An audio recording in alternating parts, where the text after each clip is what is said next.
Saya Fitria Ramadhani sebagai editor. Kamar, saya Cantika Cahyadiningrum sebagai tamu. Saya Khairunisa sebagai tuan rumah. A few moments later.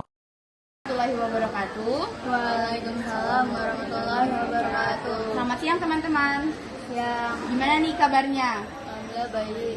Nah, perkenalkan saya Loisa Panjangan dari kelompok 3 hewan ingin mempresentasikan kepada teman-teman sekalian mengenai struktur dari sel hewan.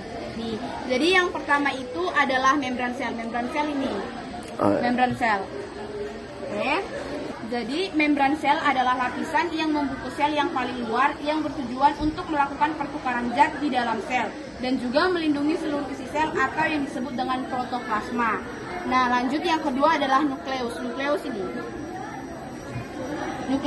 Nukleus ini mengandung sebagian besar materi genetik seperti DNA dan RNA. Fungsi utama dari inti sel ini untuk memimpin kegiatan di dalam sel yang mengatur fungsi gennya.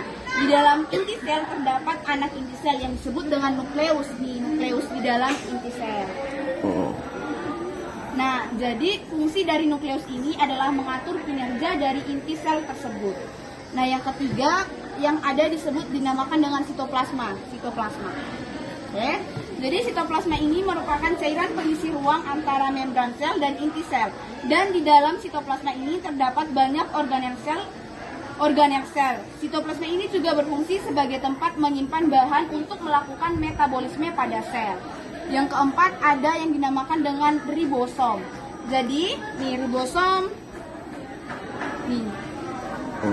Ya, ribosom. Ribosom adalah partikel berbentuk bulat yang berfungsi sebagai tempat pembentukan protein. Bagian ini merupakan organel terkecil di dalam sel. Ribosom ini ada dan melekat di sepanjang retikulum endoplasma. Ini untuk selanjutnya adalah retikulum endoplasma. Bagian sini retikulum endoplasma.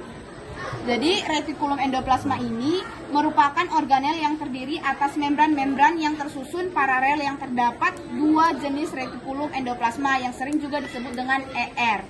Nah, yang keenam ada mitokondria. Yang ini mitokondria. Mana? Nih, mitokondria. Mitokondria mengandung enzim yang dapat melepaskan energi dalam bentuk makanan pada proses respirasi sel, sehingga mitokondria sering disebut juga dengan powerhouse atau pabrik energinya. Setiap mitokondria mempunyai dua lapisan membran, yaitu membran dalam dan membran luar. Nah, yang untuk kedelapan itu ada vakuola. Vakuola adalah rongga sel yang berisi cairan. Bagian sel ini sering ditemukan dalam sel tumbuhan daripada sel hewan. Artinya terdapat lebih banyak di sel hewan, di sel tumbuhan.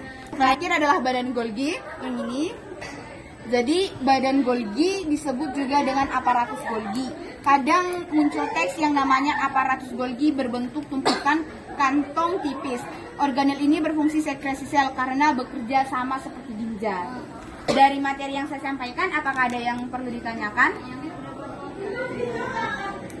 Kalau tidak ada, kita cari.